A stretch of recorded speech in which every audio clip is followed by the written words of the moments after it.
Hey everyone, welcome to The Explainer. Today, we're diving into a hidden struggle that, let's be honest, almost all of us wrestle with, even if we'd never actually admit it out loud. We're talking about our subconscious addiction to external validation.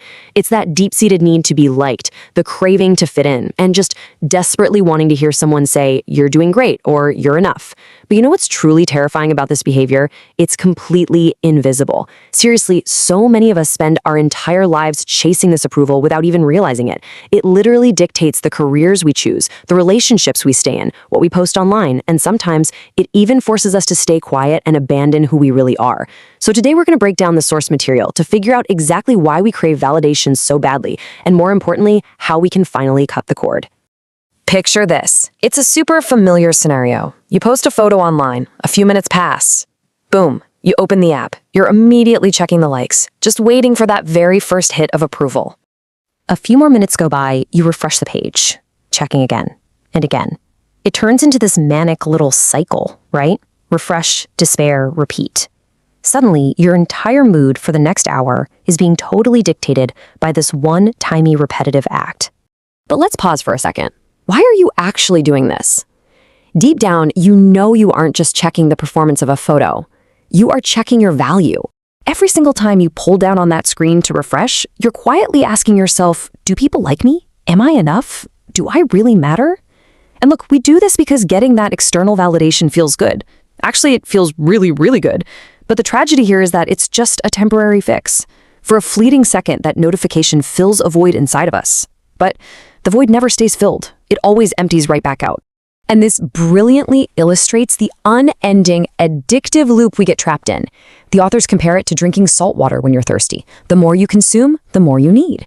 External approval doesn't actually quench your emotional thirst at all. It literally dehydrates you further. It creates a complete dependency. You get a little taste of approval, and suddenly you need more and more of it, just to maintain your basic baseline of feeling okay. It's a total trap. Section 1. Where it really comes from.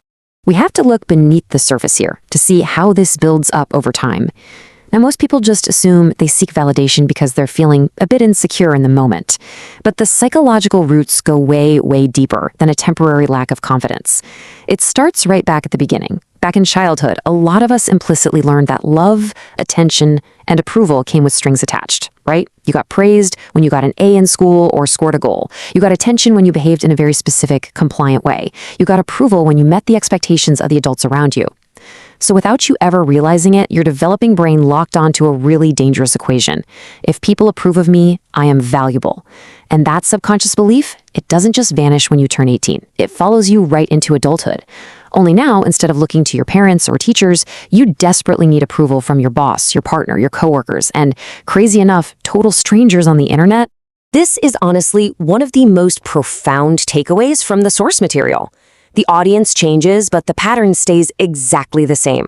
Whether you're a 7-year-old wanting a gold star from a teacher or a 30-year-old wanting 100 likes from randoms online, the underlying mechanism is absolutely identical. You are still performing to earn your right to feel valuable. Section 2. The emotional cost. Now, we need to confront the hidden cost of all this validation seeking, because here's what nobody is talking about. Seeking validation is incredibly expensive, not financially, but emotionally. There is a massive hidden cost to living your life this way. Think about it.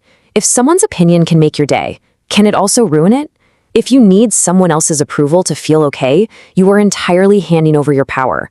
You're giving them total control over your own happiness. The source material breaks down this emotional expense into 3 main areas. First, like we just said, you give away your power.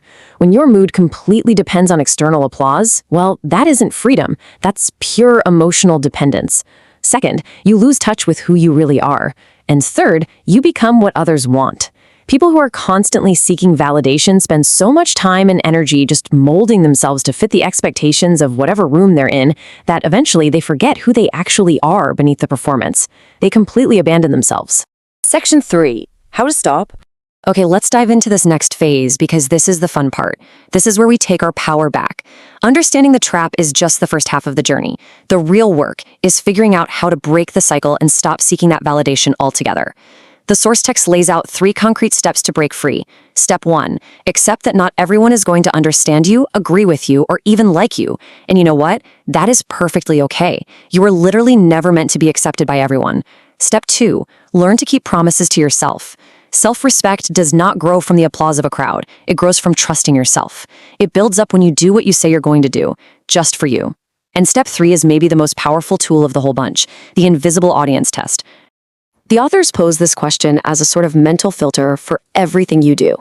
If nobody could see this, would I still do it? I want you to think about applying this test to your life right now, today. That goal you're working so incredibly hard toward, if you couldn't post about it, would you still chase it? That outfit you're wearing, if you were walking totally alone, would you still put it on? That major life decision you've been agonizing over, if no one else's opinion factored in, would you still make it? So, the crucial point is this. The exact moment you can honestly answer yes to that invisibility test, you cross a major bridge.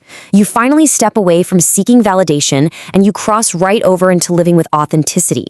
You're no longer doing things just for the applause. You're doing them because they genuinely align with your true self. Section 4, true confidence. And that brings us to the ultimate destination of this explainer.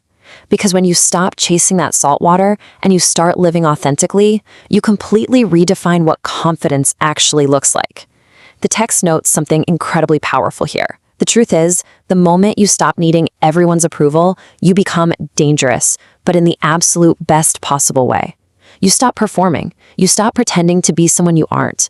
And most importantly, you stop shrinking yourself just to make other people comfortable.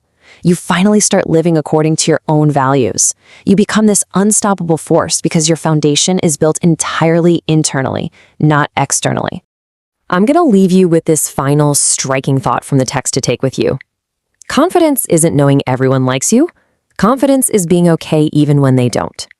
So, are you ready to stop drinking the salt water and finally become okay with yourself? Keep thinking deeper on that, and we'll see you in the next explainer.